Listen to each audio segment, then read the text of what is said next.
Hey there, everyone, and welcome to another deep dive with us today. We've got quite a range of topics to cover today, stuff that should really help you out with your UPSC prep, especially for the mains exams. That's right. We'll be looking at events that might seem disconnected at first glance, but we're going to connect the dots and see those broader themes emerge. The kind of insightful connections that UPSC examiners love to see. Exactly. So let's kick things off by talking about a true legend, Vikram Sarabhai. His death anniversary was just on December 30th, and he's often called the Mahatma Gandhi of Indian science, which is really saying something, don't you think? Absolutely. It goes to show that his influence went way beyond science. He really impacted India's whole approach to nation building. And this kind of understanding connecting key figures to their impact is exactly what makes a mains answer stand out. It's pretty amazing when you think about his journey. He was building train engines at just 15 years old, then went on to get a PhD from Cambridge. And during World War II, he chose to come back to India to help the nation develop. It really speaks to his dedication and brilliance. And then he went on to establish incredible institutions like the Physical Research Laboratory, PRL, and even IIM Ahmedabad. For the UPSC, this is key, showing you understand the link between education, research, and how a nation develops. And his role in the Indian space program is absolutely remarkable. He founded ISRO when space exploration was just a dream for India. And he really championed using satellites for social good, which is a great example of applying scientific knowledge to solve real-world problems, something that often comes up in the mains exam. Right. Think about the Satellite Instructional Television Experiment, ISIE, bringing educational programs to rural India. It paved the way for things like Krishi Darshan, which is still relevant for agricultural development today. Linking those past initiatives to current policies is how you demonstrate a deep understanding of the topic. And we can't forget about India's first satellite, Aryabhata, launched back in 1975, which was initiated by Sarabhai. He even led the Atomic Energy Commission after Homi Bhabha passed away. Talk about a multifaceted leader. These are the kind of examples that can really add weight to your answers, especially in the leadership and governance parts of the main syllabus. And of course, don't forget about all the awards and recognition he received, the Shanti Swarup Bhatnagar Award, the Padma Bhushan, and then posthumously the Padma Vibhushan. It just goes to show the level of national recognition for his work, which you can definitely use to strengthen your points. Now let's switch gears to something a bit different but equally inspiring, India's fight against malaria. The WHO just released their World Malaria Report for 2024, and India is really in the spotlight because of the incredible progress we've made. It's a major public health success story, and definitely something you should know for the UPSC. Absolutely. Public health policies and disease control are always big topics in the UPSC syllabus, especially in GS 2nd to 3. Knowing about successful strategies like India's approach to malaria is crucial. It's kind of hard to believe that when India became independent, there were a staggering 75 million malaria cases and 800,000 deaths every year. But look at where we are now, a reduction of over 97% in cases, and deaths are down to just 83 in 2023. It's truly an incredible achievement, and it shows the constant effort from so many different people. India's goal to be completely malaria-free by 2030, with no new cases originating within the country by 2027, is ambitious, sure, but given our track record, I think it's definitely achievable. And this ties into the Sustainable Development Goals and health targets, which are important for both prelims and mains. It's fantastic that Ladakh, Lakshadweep, and Puducherry have already hit that zero malaria status. Those are great examples you can use to show you understand the regional progress that's happening with public health initiatives. And the report also highlights that India is no longer considered a high-burden country by the WHO. We've moved out of that category, and a lot of states have transitioned to the medium or even low-burden categories. These details are really important when you're analyzing trends and progress in disease control. So what's the driving force behind all this success? I'm guessing the National Malaria Control Program, the NMCP, has a lot to do with it. Oh, definitely. The NMCP has been absolutely crucial. They focus on core activities, things like spraying insecticides, keeping a close eye on cases, and of course, making sure patients get the treatment they need. That multi-pronged approach prevention, early detection, and treatment all together has been super effective. It's a great model to study and even apply to other public health problems. All right, let's switch gears again this time to the economic front. We're going to decode the index of 8 core industries, or ICI. I know it sounds a little technical, but bear with me. This is important, especially for the prelims. You're absolutely right. Understanding economic indicators is key for the prelims. The ICI basically tracks the performance of 8 major sectors: coal, crude oil, natural gas, refinery products, fertilizers, steel, cement, and electricity. And these industries make up a big chunk, about 40.27% of the overall index of industrial production, IIP, which is one of the most important indicators for the entire Indian economy. So how did these core industries perform in November 2024? Well, the ICI shows a growth of 4.3% compared to November 2023, which sounds pretty good at first glance. Yeah, but it's important to break it down by industry. For example, cement had a super strong showing, 13% growth. Then you've got coal at 7.5% and steel at 4.8%. Electricity and refinery products also saw positive growth. But here's the catch. Crude oil and natural gas actually had negative growth, negative 2.1% and negative 1.9% respectively. And fertilizers lag behind with just a 2% increase. This kind of analysis, breaking things down, is what you need to practice for those prelims questions. It's interesting to see such different growth rates across the different industries. I wonder what's behind it. Is it global demand, problems in the supply chain, government policies, or maybe a combination of all those things? It seems like understanding the reasons behind the numbers is just as important as knowing the numbers themselves. You hit the nail on the head. The UPSC exams aren't about just memorizing facts and figures. They want to see that you can analyze the trends, connect them to the bigger economic picture, and even think about what the future implications might be. For example, what might the negative growth in crude oil mean for things like inflation or India's energy security? Those are the kind of connections you need to be making. Speaking of connections, let's move to something that bridges history, politics, and even symbolism: memorials for former prime ministers in India. It's been in the news lately with former PM Manmohan Singh being cremated at Nigambod Ghat, which is open to the public. Yeah. It got me thinking about the different memorials we have for our prime ministers and what they represent. It's interesting, right? Because there's no actual rule that says you have to build a memorial for a former PM. It's more of a tradition that evolved over time, starting with Rajghat for Mahatma Gandhi. This kind of historical context is something the UPSC loves to see.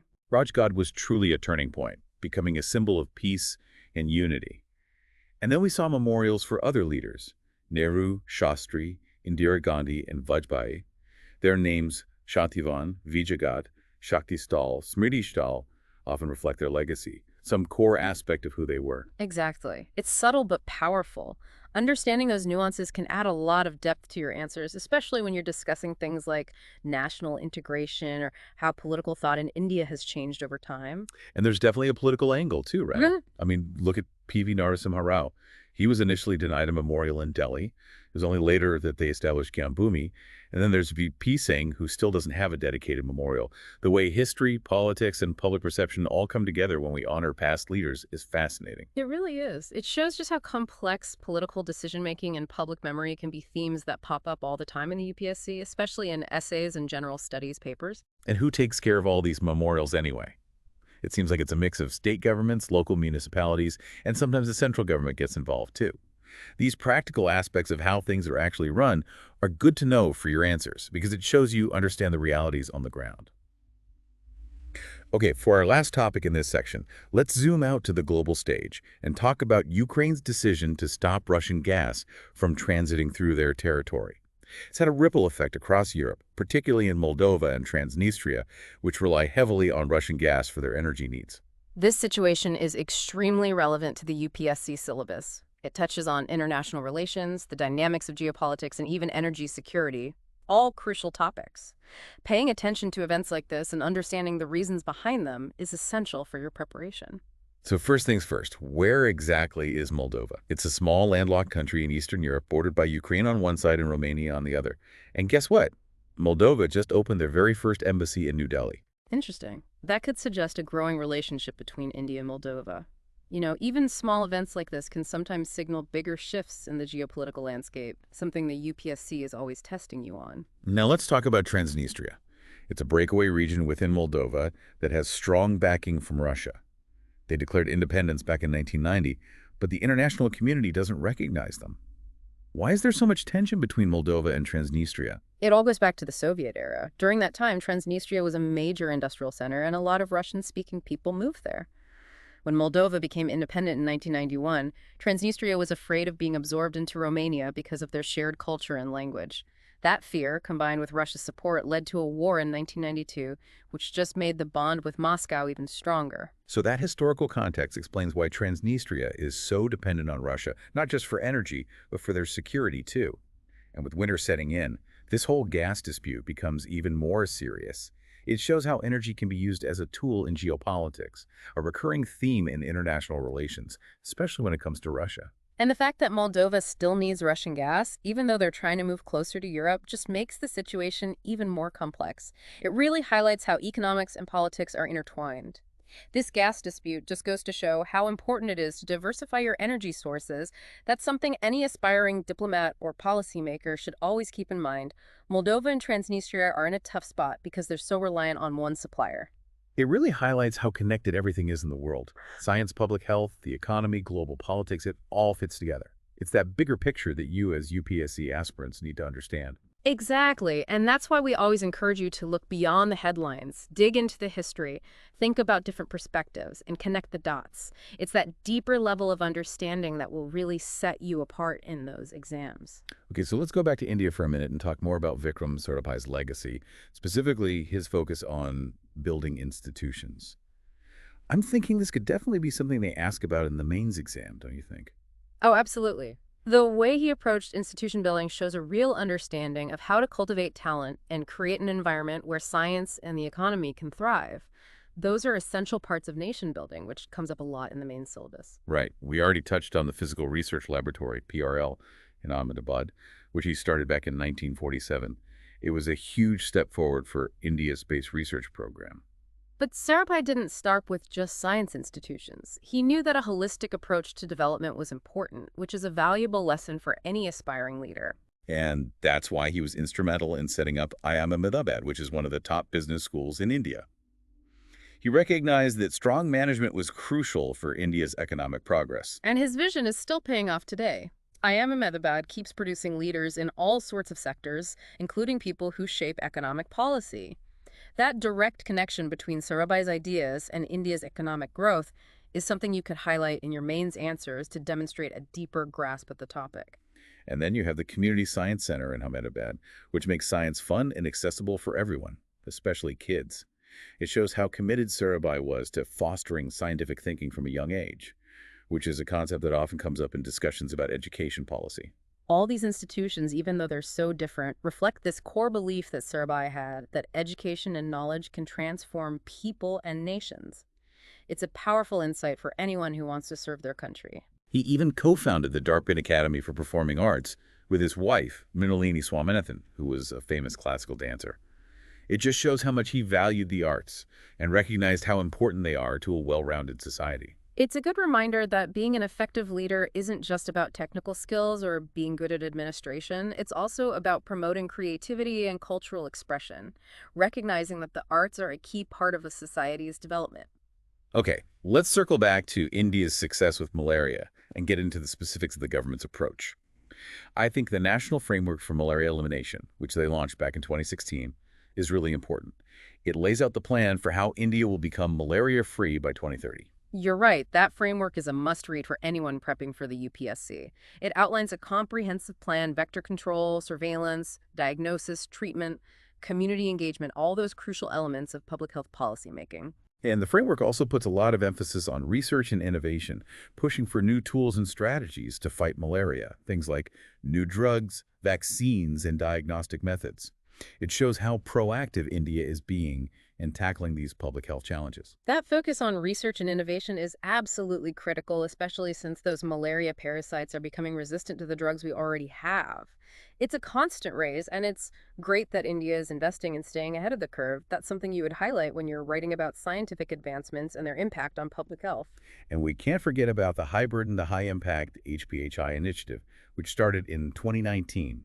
It targets 4 states with a high malaria burden: West Bengal, Jharkhand, Chhattisgarh, and Madhya Pradesh, and it really ramps up malaria control efforts in those regions. So the HPHI initiative is a great example of a targeted approach concentrating resources where they're most needed. It's all about understanding how disease transmission varies from region to region and then tailoring your interventions accordingly, a strategic approach that you can apply to lots of different policy areas. And of course, the Indian Council of Medical Research, ICMR, has played a crucial role.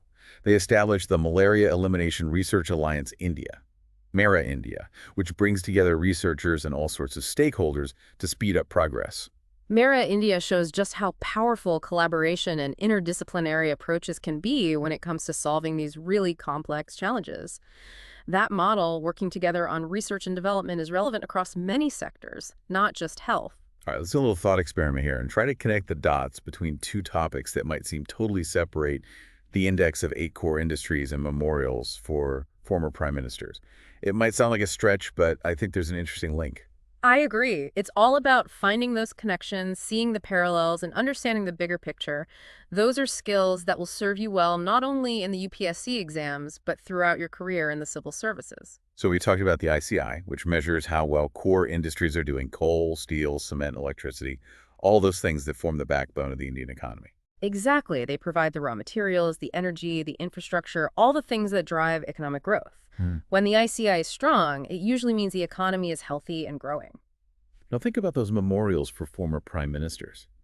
They're not just physical structures, they're symbols of leadership, vision, and the whole process of nation building. Leaders like Nehru, Shastri, Indira Gandhi, they all played a part in shaping India's economic destiny. Absolutely. Nehru's focus on industrialization, Shastri's emphasis on self-reliance, Indira Gandhi's economic reforms, all those policies have influenced the industries we see reflected in the ICI today. It's a powerful reminder that the economic data we see today is the result of decisions made by leaders in the past. So basically, the ICI tells the story of India's economic journey, and that story is intertwined with the legacies of its leaders. It's a pretty insightful connection, wouldn't you say? It really is. It's a way of looking at economic data not just as numbers, but as a reflection of historical choices and their long-term impact. And that brings up another interesting question.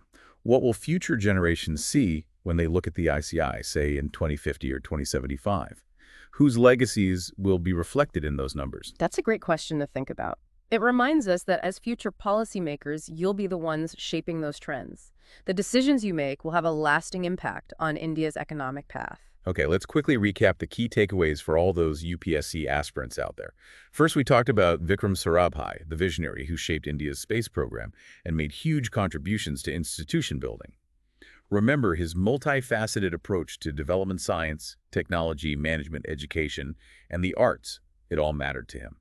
Next up, we looked at India's incredible progress in fighting malaria. Make sure you study that WHO report, understand the government's multi-pronged strategy, and remember the importance of research and innovation. Then there's the index of 8 core industries. You need to know what it represents, how each sector is performing, and how to analyze those trends in the context of the Indian economy. And finally, we explored memorials for former prime ministers.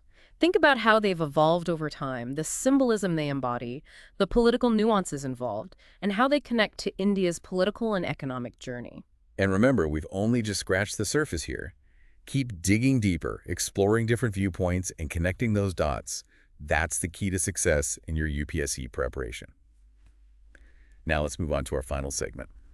Okay, so let's circle back to Moldova and Transnistria for a bit, and that whole gas dispute we were talking about. It's one of those situations where you need to really understand the history to grasp what's going on, which is something the UPSC often expects from you.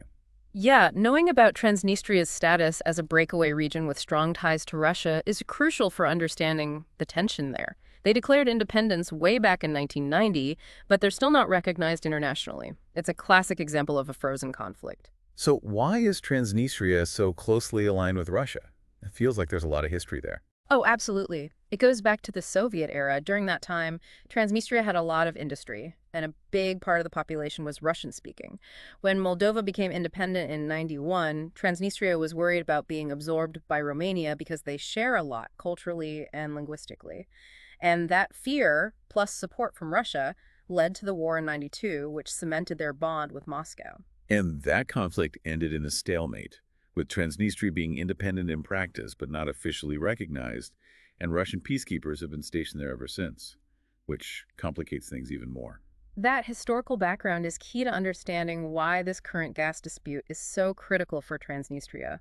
It's not just about the economics of needing Russian gas, it's tied up in their political anxieties and security concerns. They're in a vulnerable position. And even though Moldova is leaning towards Europe, they still depend on Russian gas, too, which makes the whole geopolitical situation even more complicated. It's like they're stuck between a rock and a hard place. Exactly. It really highlights how those historical legacies can have such a huge impact on geopolitics today, something to keep in mind when you're analyzing international relations for the UPSC. You know, we talked earlier about Moldova opening an embassy in New Delhi. Could that be a sign that they're trying to lessen their reliance on Russia by building new partnerships?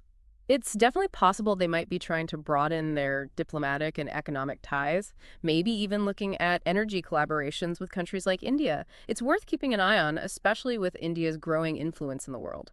It's amazing how something seemingly small, like opening an embassy, can have such big geopolitical ripples. Those are the kind of connections UPSC examiners love to see. Right. The world is so interconnected, events in one place can have consequences across continents. Understanding that is crucial for anyone who wants to work in foreign policy. Well, future civil servants, that brings our deep dive to an end for today. We've covered so much from space exploration and public health triumphs to economic indicators and the complexities of geopolitics. It's been quite a journey. We hope this deep dive has given you some valuable insights and sparked your curiosity to learn even more. Remember, to succeed in the UPSC exams, you need more than just facts. You need to be able to think critically, reason logically, and see how everything connects. Absolutely. So keep learning, keep asking questions, and don't forget to subscribe and like for more deep dives like this, all tailored to help you with your UPSC journey. Good luck with your preparation.